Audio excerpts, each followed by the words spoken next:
Saya ada cerita sedikit tentang wajib militer di mana dalam salah satu chapter kehidupan saya harus berada di Israel selama beberapa bulan yang cukup menggugah banyak sisi nasionalisme saya. Jangan melihat dari Yahudi yang dikatakan oleh pemahaman beberapa ahli agama sebagai musuh Islam, di mana di sisi lain agama itu seharusnya tidak punya musuh. Yang punya musuh adalah orang yang mengaku beragama. Itu kata pemahaman yang saya kurang pandai dalam urusan hal itu. Balik ke topik, berada di Israel sebagai manusia atau humankind, Homo sapiens, satu spesies kita ini, dan yang beda hanya nation state atau negara bangsa. Israel seperti halnya Singapura, negara kecil minoritas berada di keliling negara besar baik secara populasi maupun sumber daya alamnya. Israel dan Singapura itu negara yang sangat tidak punya apa-apa, namun faktanya keduanya menjadi negara kaya. Keduanya punya kesamaan, ada wajib militer. Di Singapura 2 tahun, di Israel 3 tahun. Kembali ke Israel, anak-anak mudanya sangat kreatif. Itulah impresi sewaktu beberapa kali bertemu dan berdiskusi dengan mereka di kafe, di meja makan.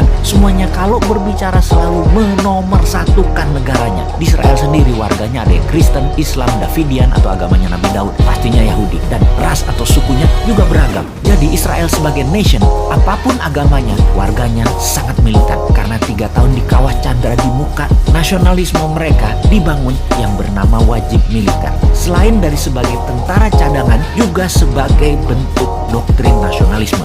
Semua orang faktanya, orang Israel itu yang muda-muda itu sampai yang tua, semua orang jago bela diri, jago teknologi militer, persenjataan, dan kompak. Singapura melakukan hal yang sama. Karena itu, apa yang terjadi kalau Indonesia negara yang besar ini? Di Indonesia ada wajib militer. Nasionalisme generasi muda dan generasi di tahun 2045 ke atas, Indonesia pasti menjadi negara yang sangat dikagumi, sangat dihormati, dan sangat disegani. Ada sebuah cerita nyata, namun ini bukan mewakili semua orang. Jangan disamaratakan. Sekali lagi, ini kisah nyata saya dan jangan digeneralisir. Ini semua just for the sake of discussion. Untuk itu, saya minta izin, saya menyebut sebuah ras. Sahabat saya ini keturunan Tionghoa, sangat kaya dan sukses, berbisnis plastik beserta turunannya. Bahkan bahan bakunya 100% dari Tiongkok, menjadi top 5 pebisnis plastik kemasan di Indonesia, sangat sukses. Dia mendukung salah satu partai yang mendengungkan kebinekaan dan sangat setuju, dia garis keras dengan Pancasila. Lalu suatu hari saya lagi makan malam, saya yang dianggapnya berseberangan dalam pandangan politik, di mana dia sangat memuja pejabat-pejabat sekarang yang menjabat karena beberapa mitra bisnisnya yang menjabat itu. Dia mulai bertanya, kalau lu konsep bernegaranya kan beda nih sama yang sekarang, apa yang lu lakukan kalau ada kesempatan mendapat mandat?